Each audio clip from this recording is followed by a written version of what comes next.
Welcome to the Extra Pass podcast presented by Chemist Warehouse. My name's Ben Hopkins and I'm back in the hosting chair, filling in this week for Adam Ballinger, who's out doing some school visits. And I'm lucky enough, ahead of our member appreciation game, to be joined by a Foundation member here on the couch. He's Jamie Uhr-Henry. Jamie, thanks for coming in. Thank you for the invitation. I really appreciate it. No, my pleasure. It's always great to chat to some of our members who have been here the whole ride. We just brought you in, got to have a little look at the facility. What do you think of the place? Yeah, facilities are awesome, like the courts and everything, the gym. Obviously got to meet Dean as well. So very cool insight, like behind the scenes and everything. So, yeah, I mean, take me through it. I guess you've been a member, like I said, a Foundation member with a few members of your family since day one. Can you take me through, I guess, your fandom of the club, how it started and what it's been like over this journey? Yeah, so it's been awesome. We were Melbourne Tigers fans first starting. I was obviously a little boy, had CG's number on the back, same as my brother. And obviously when the change happened to Melbourne United, we were all for it and went along. And yeah, it's been amazing so far. Like we've had a lot of recent success. We're always contending, always got good teams. So it's been awesome. Can you talk me through, like you said, there's been a lot of pretty awesome memories across the period with United, across our history. Can you talk us through some of your core memories growing up? Because you're only 22, so you started pretty young and have enjoyed a fair bit of success so far. Yeah, a memory I always comes to mind is with CG back at the cage when he hit his scoring high, which was pretty cool. My family and everyone was there, so that was pretty cool. The 50-point game? Yeah, the 50-point game, that was it. So I think it was against Sydney Kings. Yeah, Adam Ballinger will be flat he's not here because he was playing in that game. He said he got him that 50. Yeah, he obviously he was hitting some wild shots like he always does. That's a really core memory. And then probably more recently, my brother and one of our good mates, we drove to Illawarra. And again, it was, I guess, another CG thing. We got to see his 1003. And obviously it was a really good game going into double overtime. And obviously we got the win. But yeah, obviously we won the 2 championships as well. So I've been a pretty lucky member, I can say. Yeah. Can you talk us through what that's been like just to have so much success? And, there are some clubs that aren't as fortunate as us, but, to get to enjoy that and watch that just as a fan. Yeah, as a fan, like it's really exciting. Like, always got like high expectations, but we always like fulfill those. And just, yeah, week in and week out, we always have a strong performance and everything. But also growing up, there's always been a lot of engagement. Like when I was a kid growing up, I did a lot of things, whether that was before the games, like getting on a half court and everything, or meeting some of the players after the game. I guess those were really cool memories that really stuck with me as a kid and like made me follow the group a lot. And you've got to sort of go through this journey, like you said, with your family and your brothers. Can you talk a bit about what it's like? I feel like a lot of members, you see a lot of families at our game days and what that's been like to, have something to engage with your family. Yeah, it's something really cool. Like being able to come with your family. Like my brother and I are pretty close in age, and then we've got mum and dad. So it's really like a family day out. Like you get to the game early and there's heaps of things. There's dances you can dance with, and then there's the shots. I remember like always shooting against my brother who could make the most shots before we go in. And then you go and grab your food before the game, and then just like we'd always have the hand clappers. Like these are a lot of core memories, like just having so much fun with your family and that. And then obviously, hopefully we get the win, which more likely than not we usually do. But yeah, those are just some really good memories. And then going up after the game, you get like your jersey signed, you get to have a high five and talk to one of the players, and sort of just like makes your weekend. I remember going back to school when I was a kid and like telling everyone like how good my weekend was just going to the basketball. So yeah, I know it seems like an awesome thing. Obviously, it's a bit busier for us staff on game days, a lot of running around to do, but no, it's awesome to see families and members just engage and really enjoying themselves. Now, I do want to point out, if you're watching on YouTube, you might be able to tell, but if you're listening through the podcast player, you're a tall fella. Yes. Have you played much basketball in your life? Yes. Funny enough, I've been playing since I was 4 years old. I think my brother was 5 when I first started. So I'm 22 now, and I don't know if a lot of listeners will be happy. So I've played basketball my whole life, and then I've converted to the dark side now. I play football. But yeah, I've come through all the rep programs and that as a kid. I was lucky enough to play senior basketball as well. And then, yeah, just changed over to football now. Yeah. Can you talk to us a bit about I guess, how quickly you fell in love with the game. I don't think anyone can blame you for those that aren't aware. Jamie, you're a Category B rookie with the Hawks. So, when you have that sort of opportunity, I think you got to jump on it. So can you tell us a bit about, your own basketball journey and then talk about that decision to switch over to footy? Yeah, of course. So yeah, as I said, I started when I was pretty young. So I did mini ball all the way up as a little tacker with the shorts over your knees and everything. And then, moved up. So I'm live in Kilsyth area. So I played with the Kilsyth Cobras up until under 16s. And I was lucky enough to sort of be invited over to Dandenong Rangers, where there was a lot more opportunities with coaches to participate in the Vic team and everything. So I was there for a couple of years, and then I started playing youth league basketball when I was 17. So got an opportunity at Warrandyte to start at the centre role, which was amazing for my development at 17. And I changed over to Bulleen, where I played Big V men's and then youth league between when I was 18 and 19. And then last year, Dandenong asked me to come back, where I was sort of a train-on player with their NBL1 team, and then had a few good games in youth league champ. But during that time, I got approached by Hawthorn. Obviously, my height was very favourable, but they like basketballers. They like the sort of hand-eye coordination, the quick feet, and the ball skills. So got the opportunity to go down and train with Hawthorn a little bit. I'm a big Hawks fan before I got signed. Yeah, so that was a really cool opportunity. But yeah, it was pretty good to have like an opportunity like this arise. I never thought in my wildest dreams it would happen.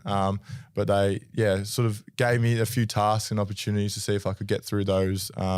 Worked with Andy Collins, who was amazing for my development and everything, to help get me to where I am today. And lucky enough to be at my second year at the Hawks and absolutely loving it. So had you played much footy prior to that? Did you play junior footy or? No. So I actually, played zero football really. Really? Yeah. So I played 4 games of under 17s football. Still playing basketball at the time. It was more, do you want to come and fill in for us, Jamie? You're nice and tall, do you want to have a game? But yeah, obviously I've been very raw. So it's sort of like let's see what can happen. But yeah, I've been really happy with the opportunity and just sort of grabbed it with both hands and just trying to do the best I can. But yeah, so far I've heard really good things. I mean, can you talk to me about the nerves going into day one at the Hawks? Yeah. Going in thinking, I've never played a game of senior footy before, and now I'm here with Hawthorn playing against some of the greats. Yeah, that's it. Well, as I said, I was a big fan of Hawthorn and all the players. So when I first went in, I was like, oh, you can't be too starstruck, just meet everyone. But yeah, obviously a lot of nerves when you're trying to impress your teammates and try and be as confident as you can. But obviously you're starting from well back and you got to get to a point where they are. So I just try to take one thing at a time and try my best and really work the way up and sort of just gain the respect of all my peers there. And yeah, so far I've always just asked for help wherever I need. Obviously they know that I've started from a little bit lower than them. So they've always pulling me aside to help and just do those little 1%ers. So it's been awesome. What was perhaps the thing that surprised you most about going into a professional sports environment? Probably the most thing that's changed, just the professionalism, it's your job full time, 24/7. A lot of people say, oh, it's a pretty good lifestyle, and I understand that, but it's sort of hard to switch off as well at the same time. You're always worrying about your performance and doing that, but yet again, saying that it's an amazing opportunity. You look after your body 24/7. You're always just working on yourself, trying to improve, and so you're given that time to do whatever you need to do to help you get to that sort of next level and get yourself better. So it's sort of just good to be able to do what you need to do to keep going. I mean, when you have that, you talk about hard to switch off. Is it helpful to have something like Melbourne United to just be okay, I'm coming home and I'm not thinking about footy. I want to watch my favourite team play. Yeah, for sure. A few of the boys at Hawthorn, like Marvio Chol and Blake Hardwick, I'm a big NBL fan. So it's a good thing to talk to them. But yeah, it's an amazing thing to be able to go watch others who are at the top of their sport compete in that. And I've done it with my family. So it's a really good relaxer just to go back and really spend my time with my family and watch a game of basketball and just go from there. Can you talk to me about you mentioned before when we were sort of talking about your fandom, there is always an expectation because we've been so successful for so long, about putting together a team that's wanting to compete for a championship. Obviously these last 2 years we've come so close. as a fan, can you talk me through what were your thoughts when you saw the team we had put together coming into this season? Yeah, this season I was very happy with this season. Like obviously able to hold on a few core pieces, but obviously we had a little bit of changeover as well, and obviously there's a bit of media scrutiny. Like they try and build it up and everything, but once those pieces started to fall, like we got Finn Delaney, and my brother and I are very happy about that. Like he's done a lot of things at New Zealand. Like he does well in the FIBA, was doing really well overseas, and he fit in seamlessly, it seems. And then you go get a guy like Tyson Walker, who's still pretty new to professional basketball, but I think over the last 6 weeks or so, he's really shown like he's a very good player. I watched him back in his Michigan days, so he's good. And then to go get a player like Jesse Edwards, who's like 7'1", just the presence that he has in the key in the paint is massive. Like he's lengthy, it's hard to score on him, sets big screens, like sort of like he's a defensive nightmare really. So I think we just put those key pieces together, and then you've got Milton Doyle, who we know what he's done. He hit a few big shots against us when he was at Tassie. But he's just when we need him, he comes alive, and he always does some great things. So I think we've assembled a really good team.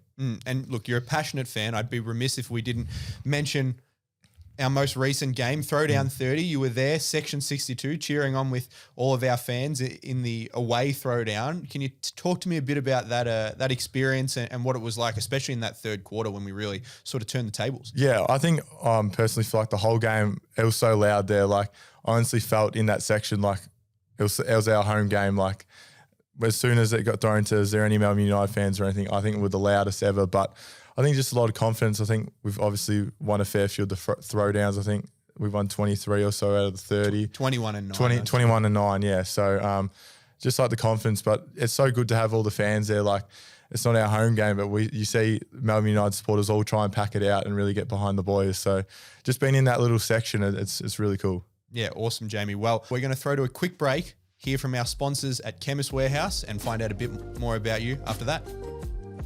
Score yourself a great deal at Chemist Warehouse. Find huge savings on all your favorite brands across vitamins, sports nutrition, fragrances, hair care, and lots more. Shop in-store, online, or click and collect at chemistwarehouse.com.au. And we're back. I'm here with Jamie Uhr-Henry. Jamie, I know you're a big fan of the podcast, I've heard, and I know you're probably a bit flat that you're getting me and not Balls, but I'd be remiss if I didn't at least try to bring in Balls' favourite segment, give you a fast five. So without further ado, Lockie, hit the music. Ready? This is Fast Five with Balls. Been waiting for this the whole time. Now we're on to the fun stuff. Yeah, they're hard hitting, so I hope you're ready. All right, Jamie. Question number one. You may have touched on it before. You touched on your Tigers jersey, but question number one, what was your first Melbourne United jersey? My first Melbourne United jersey, I think it was a Chris Golding, but I've also had a Shea, so I'm going to go Shea. I think I tried to be a little bit different from my brother, who was a big Chris Golding fan, so I went Shea. Perfect. Question number two. So you've got plenty of experience now playing basketball and footy. What's more satisfying, a dunk or a goal? Oh, I'd say honestly probably a really good dunk. If you can pull off a really good dunk, it's a bit more satisfying than a goal. But yet again, if it's a hard goal on the snap or something, that one does feel good as well. Yeah, I can't dunk, and I was always pretty crap at footy, so I'd just take either. Yeah, either or. Either or. All right, question number three. You've just named a couple of your favourite players, but give me your all-time Melbourne United starting five, not of the best players, but just the players that you enjoy watching the most. Enjoy watching the most. So I'd probably have Casper Ware at the one, and at the two I'd have Chris Golding. Number three I'd probably have Casey Prather. Number four, bit of a 50-50. I might go Luke Travers. I know he's only here for the year, but he did have a really good year. And then number five, I'd probably go Jock Landale, just what he really had that year. And with the championship, it's sort of hard to say. It's a solid five. Yeah. I think we put that five together, winning a lot of games. Yeah, it's a very good solid five. I mean, and it's pretty amazing. You talk about Casey, who we're obviously going to see coming up at the member appreciation game, playing for Brisbane, still playing such good basketball all these years later. Yeah, that's it. He's really turned it for Brisbane. Like he's been their shining light and someone to lean on. So I think if we shut him down, we have a really good chance. Absolutely. Great insight there. He's got a basketball mind. Yeah. All right, question number four. I've tried my best to get your pronunciation right on your last name, Uhr-Henry. Yes, that's correct. Okay, what's the worst pronunciation you've ever gotten on your last name? I get a few boys at the club have a bit of a joke on my last name, and they always say "you are," so it's more like Jamie Uhr-Henry. So that's probably been one of the ones, or someone just really mumbles it and just they say Jamie Uhr-Henry. Just Did you ever get like a sub teacher come in and they're just, because you're at the bottom of the roll with the bottom U as well, they think they're through it and they're just like, what am I going to do? yeah, that's it. They sort of like I sort of stopped them before they even said it, because you can see that they're reading the paper, and I'd sort of just say, yeah, that's me, like put my hand up before they even got to it. So I just beat them. I mean, long libs, they'd see it as well. Exactly It's hard right. to miss. Hand up. All right. Question number 5. It's always the same question. I've got to ask it. You are on the younger side, so we might not get an answer here, but what was your first CD? Oh, my first CD. I don't think I personally have ever had a CD. It's crazy stuff. yeah, I mean, you're 22. So. With modern music and everything, but I'd probably say my dad had Nickelback, and that's probably one that, High rotation in the car. yeah, that was a high rotation when I was growing up. So I'd probably say Dad's Nickelback is the only one I've ever really heard of. Fair enough. Well, maybe I'm trying to think of what's the young person equivalent to ask this question. What's the first album you remember downloading on your iPod? First album.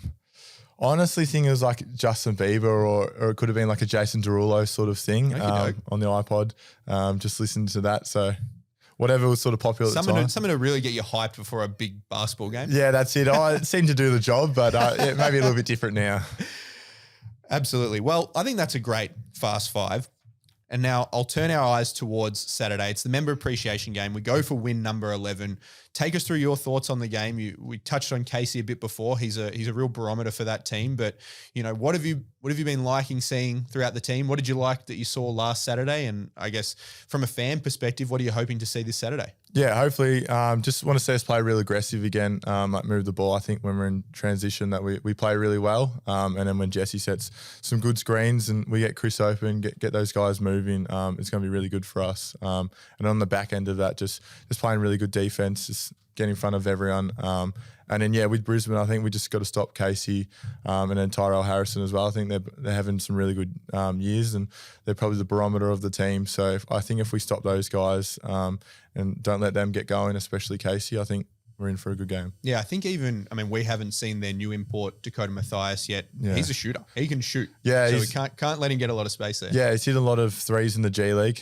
Seen a bit of his highlights. So he's more of a catch and shoot sort of guy. So hopefully if we just get him off the dribble, moving off the 3-point line, we should be fine. Are you the sort of fan when you see another team sign an import, you're just like, got to look at the highlights, got to see if they're the real deal? Yeah, I've done that, I think, with every import this year. Just search them up. I try and be a bit of Olgun Ulich when I'm not really. That's what my mates say. But yeah, I'm always seeing their history, where they've played and what they're really about. So that's definitely me. It's been awesome having you on the show. You've been a foundation member. You've come up with this club. I just wanted to ask you, do you have a message that you could give to someone that's maybe sitting on the fence about becoming a member? I know all of our full season memberships are done this year, but 3 and 5 games still available. What would you say to someone, let's say someone at the Hawks, they're sitting on the fence, should I become a 3-game member? What would you say to them? I'd say, like, without a doubt, like, even if it's just 3 games or 5 games, like, just come down, like, just the experience, like, even if you're not into basketball 100%, you're trying to get into it, just like the atmosphere is amazing there, and it's electric. Like, if you're with your families or you're with your friends or anything, get to see obviously some skilled players, but it's also just a day out with the family. It's so inclusive. And yeah, I'd say without a doubt you should do it. Bang. Couldn't have said it better myself. Jamie, thanks so much for coming on. Appreciate you coming in. So excited to celebrate all of our members coming up this weekend. Thank you all for listening. Thanks to Chemist Warehouse. Thanks to Lockie behind the camera. And yeah, we'll see you next week.